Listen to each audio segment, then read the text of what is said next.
Alright, ang atong oras alas 7:57 tak na sa gabi. Na. Sir, narito sir ay kanang Salamat. sa quarter. Okay, di ba ang sunog yun? Dali. Okay, ato ni gitubag no. Alas 7:56. Ano, alas 7:56 karon gabi na kuha na. Fire out na kani maong sunog karon. Ismani. Uy. Gikiter. Ato nga kuan sakop sa kuan sa ni. Gikiter no ang kani maong nga kuan. Nagikiter ko sa pasyente sa mga medical personnel. Pero ahal ba na kuan? Ato ni. Okay, sumoni ang nasunog mga igala no. Kusina. Ang kusina ning maong nga kuan mo ni gibumbag tubig kay na. No kusina ni. Mo ni ang sud ni maong nga kuan mo ni nagbanaw tubig ni kay gi kuan ni kanang gi buag tubig. Fire out na. Fire puro. Alas 7:56 karon gabi mga igala ang sunog nga gitubag karon sa mga sakop sa bombero. O mga 5 volunteers dili mismo sa may Victor Village 2, Barangay Punta Princesa. Dagbayan Subo mga igala, no? O niya mo ni ang kuan karon ang sitwasyon matungura. So mo ni ang kuan ang gitubag karon. O sa apartment mga igala, no? Up and down apartment. Kini gitubag karon nga sunog diri sa Barangay Punta Princesa ni nga Dagbayan Subo. Nya na pag kita diri ko ani mo ni ang tagi ya okay so ang ko ano tani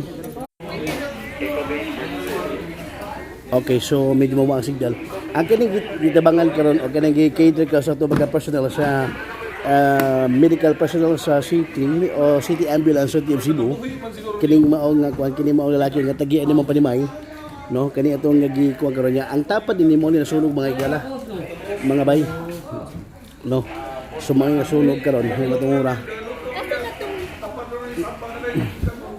so morning gi cater irop dinhi Sa sulto ma'am. Oh, ipasulto ko ma'am.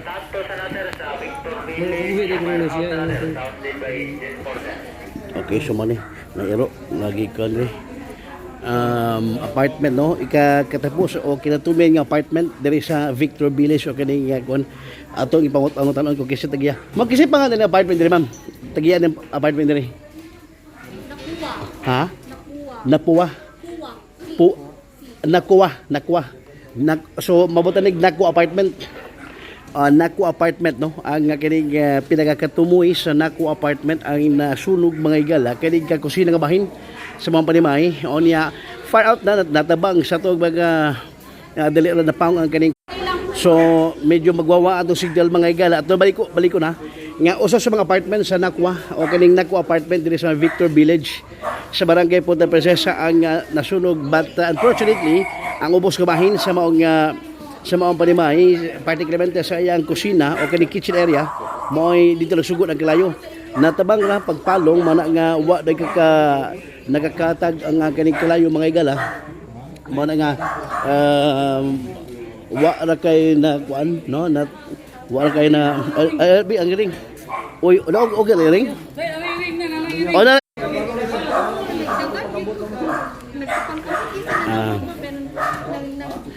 Ato bagi pangutana.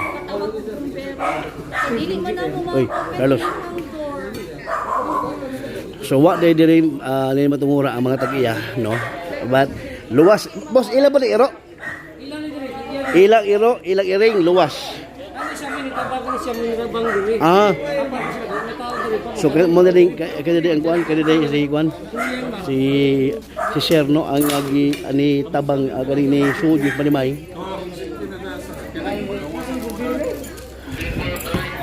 So pa wala ba say kanang kuan? Wala pa.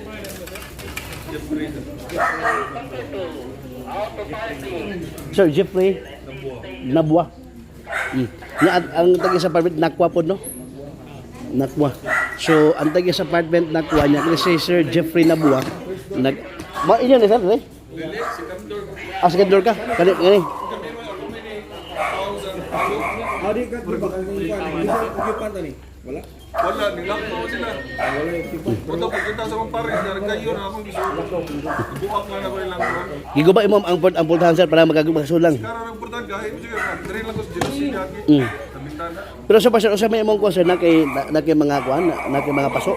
Ginawa lang kay naipon ko. Ano mo nasuffocate? Okay. Si Sir Jeffrey Nabua mo ay first responder ang kuan ay punta. Ang kuan ang kaning tagya aning maong kuan tagya aning maong panimay no kaning apartment nga kanang kuan kaning tapad dinhi mo ini dali sa pagsud sa pagguba ng pultahan nga magkasulang o posible nga aron matabang no si Sir Jeffrey Nabua nga mo nag-abang ani ako man makita nga doon na kalayo sa sud gabahin si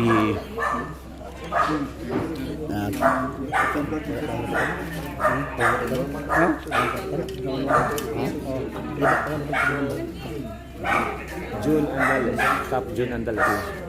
si Captain Dales na po doon mga gala no ang kapitan sa barangay punta kaya sa saninga to dakbayan sa Subo so una ang irig pa inom og tubig kay posible mulag na kuan ni irig naboryo ng irig Si ara ko. ang CR so pag-asok kagainag may gawa wala masubukit Unconscious eh. Ha? Non-conscious ka niya. Ano yung constant? Yan, unconscious din niya. oh so ang irig yun na kuan ni na alcohol gipinom tubig karo mga igala no kini maong iring sa bago lang nag-abri sa page sa Health TV Cebu mga bay at balik ko na atong i-review, i-recap ang mga personal sa bombero o BFT, yung mga ang Cebu City Fire Department, yung mga ang mga fire volunteers, apil na ang barangay Punta Princesa nga may una na koresponde sa kinisunog ang nito mao dili mismo sa may Victor Village barangay Punta Princesa ni atong Dagmay Sugbo ang agadali usab gagipag-respondiya sa mga sakop sa BFP o Fire Brigade o mga fire volunteers kaning kinatumian niya apartment sa Naku Apartment diri sa may barangay Punta Princesa o niya ang first responder po kaniing silingan niya si Sir Jeffrey Nabua nga tagian ni mo palimay kay tapad din mga igala nga pagkakita din nga doon ay kalayo iyang gidilig sugi guba ang bultahan nga para sa taon ko doon bay tao sud but why mga tao gawas lamang kining iring nga naluwas kami mga igala o kaning iro no nga naluwas ano kasi kining masulod ang kaning iro sir aha din iro damit sa sud ni tungkol sa bultahan Wow ka ba din basta pagsuod ako ang focus ako ang kayo na ba pang Pero na may nakadungog na kabuhi ni. I see. So ang okay na si sir walay kanang kining mga paso o injuries gawas lamang sa iyang kuan sa iyang ginawa tungod kay posible nga hapit masupokate na tungod sa kining asosasyon gabahin mo na nagkikater ko sa mga ambulance of medical personnel sa C3 city ambulance mga igala kaniga alarma sunog nga to gitubag gikan pata sa sa usa ka shooting incident dito sa barangay Inewan nga patay ang mga biktima nga si Arnel Gaviola. Una pa nga ang shooting incident sa barangay Inewan, doon na po ilaing shooting incident dito sa barangay Careta. Ang biktima si Elizabeth Grate Mahigala. Tulo ka mga incident sa pabamusil karon adlaw deres Dakbayan Sugbo. Live ni sunog nga dito magkaron sa barangay Punta Princesa ni atong Dakbayan sa Sugbo. Kining higala Banji 6 Health TV Cebu may gabi mga bagay. Stand by, stay tuned dugang update sa mga balita ug impormasyon. Salamat may gabi.